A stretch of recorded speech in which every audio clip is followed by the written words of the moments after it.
Fala galera, beleza? Terra do Futebol Oficial, teu canal de futebol, tá de volta na área. Eu sou o Nando Terra e a gente tá aqui para falar de Goiás e Grêmio, jogo que aconteceu lá em Goiás, no estádio da Serrinha, final de semana, válido pelo Campeonato Brasileiro, empate em 0-0.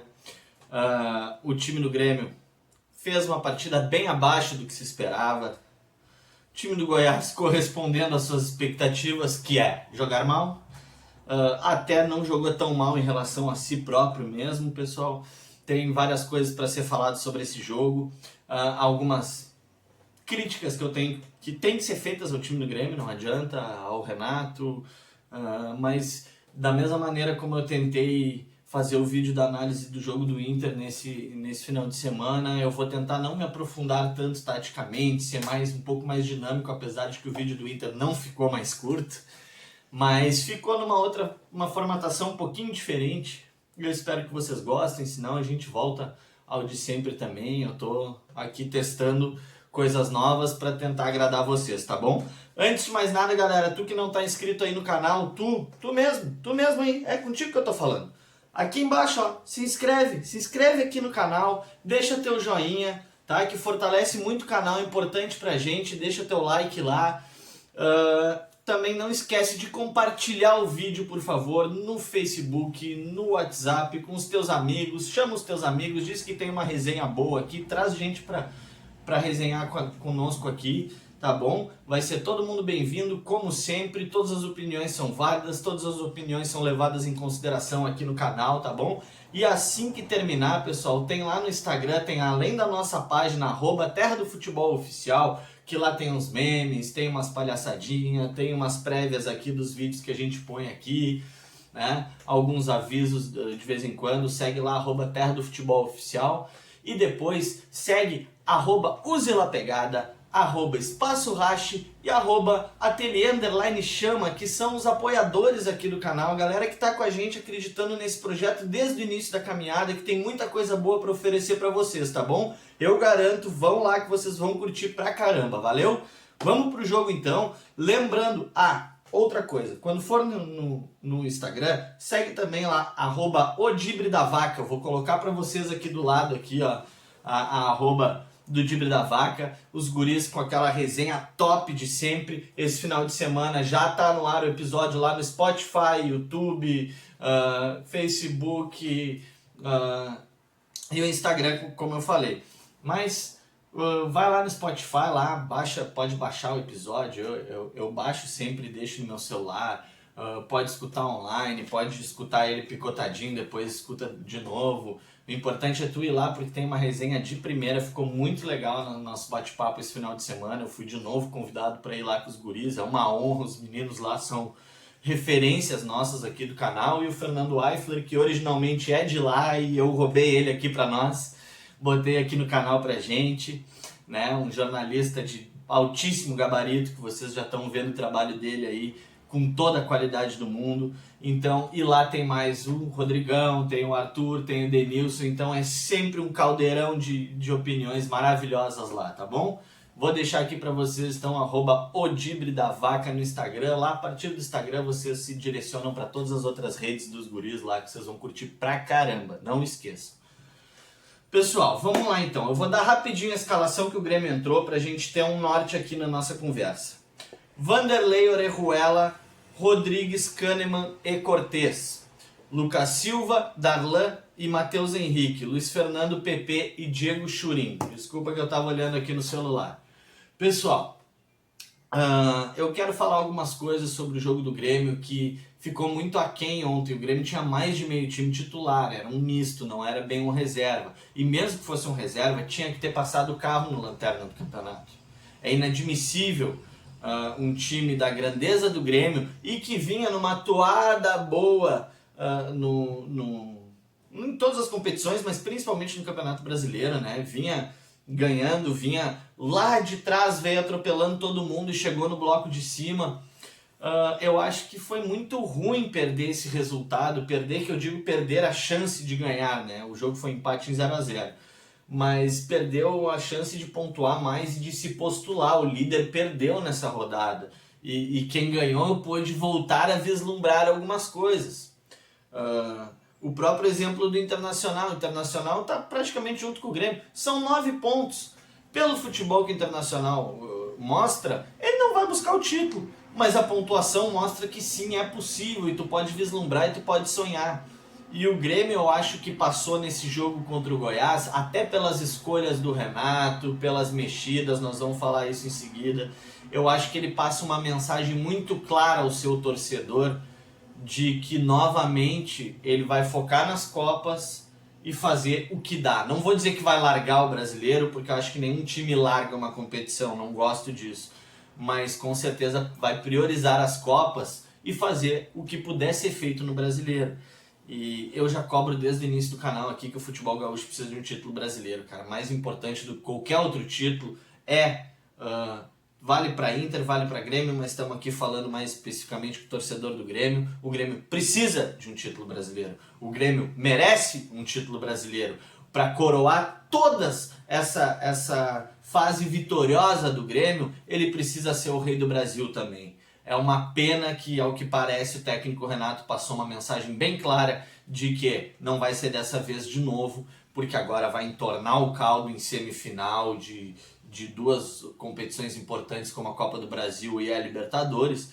E a gente viu o Grêmio já... Eu entendo o poupar alguns titulares porque tem uma decisão importante fora de casa pela Libertadores na quarta-feira, mas o time poderia estar mais azeitado. Esse time que entrou em campo podia ter tido uma ou outra escolhas diferentes e podia ter principalmente um teste para o Lucas Silva, que eu queria muito falar sobre o Lucas Silva. Todos sabem que eu sou um admirador assim, de carteirinha, só foi de carteirinha do futebol do Lucas Silva.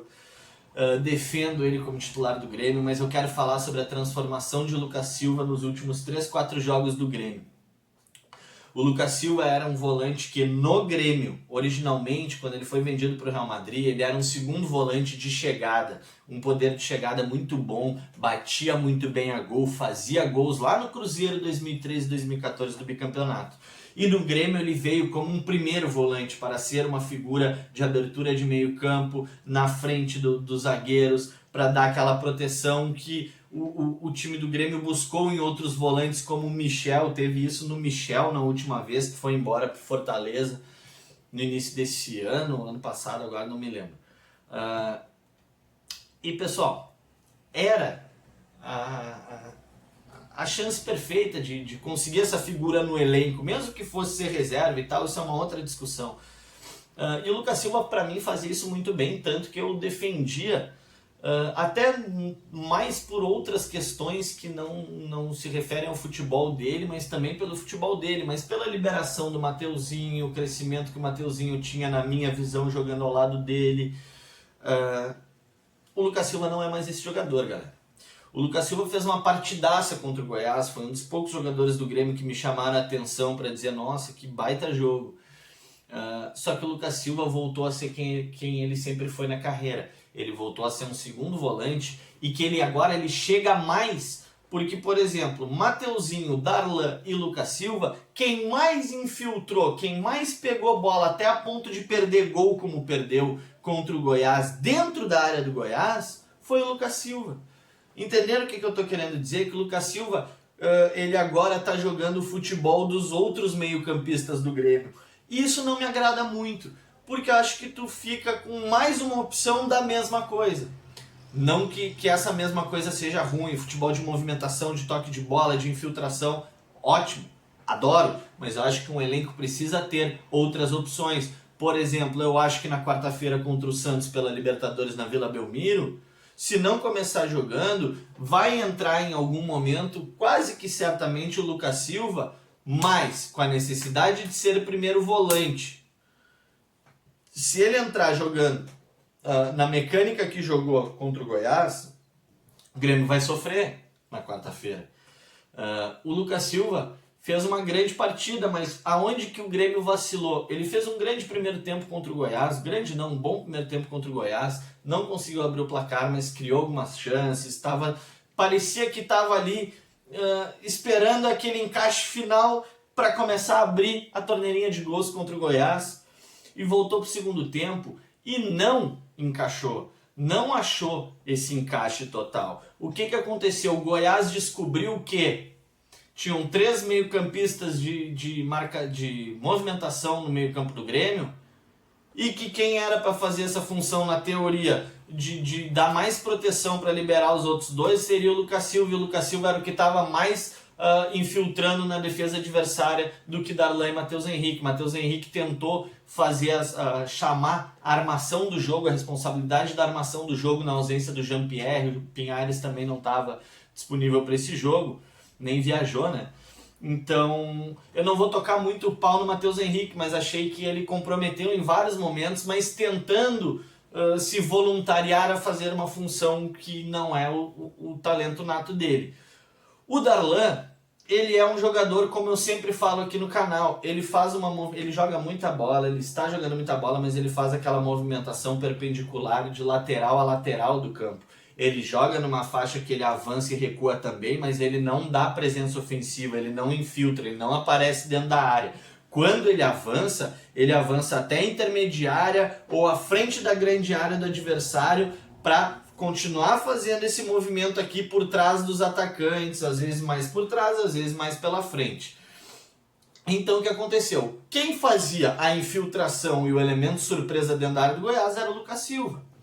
O PP estava bem vigiado, o PP também me parece estar, impressão minha, me parece estar um pouco incomodado com a falta de gols, com a falta de protagonismo que ele busca. É inegável que o PP ele não se esconde do jogo, ele busca a todo momento e tal, mas as coisas não estão acontecendo tão bem, principalmente nos jogos sem o Jean-Pierre.